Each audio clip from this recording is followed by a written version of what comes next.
Sarapera ndino yenda kumusha ukakufa kunopeka kusafa Dichamsiwa mponesi apo achazo uya Iye anondigashira mumusha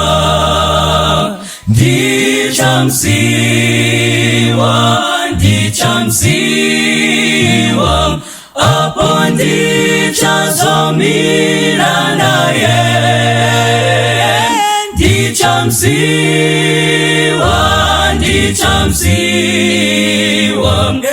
Ematati mumaoko ake Dichazofara kwazo kuona usu wake Nekupenya kwe maziso akewo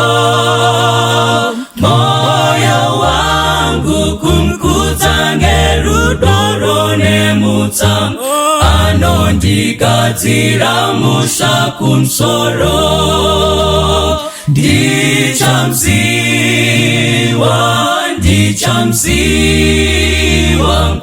Apo ndichazomira naye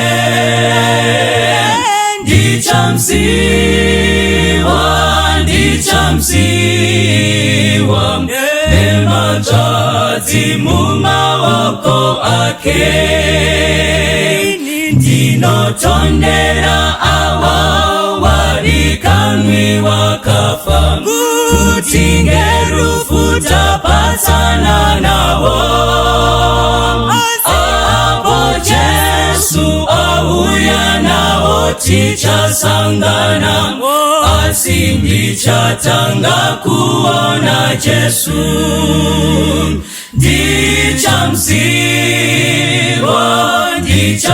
Dichamsiwa Apo ndichazomira naye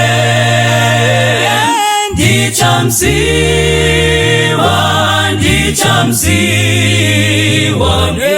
Ematati mumaoko ake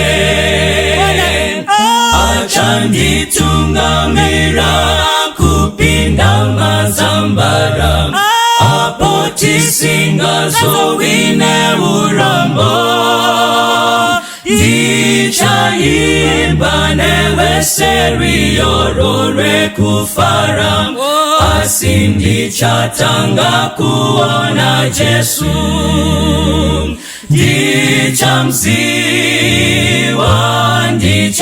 Dichamsiwa Apo ndichazomira naye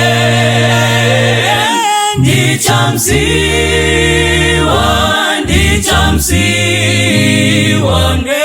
Ematati mumaoko ake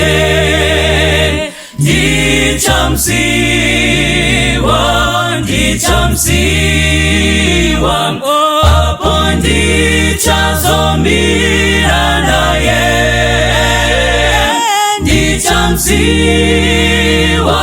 Dichamsiwa Ematati mumaoko ake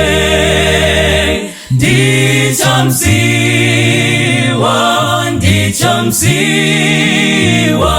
Apo ndichazomira naye Dichamsiwa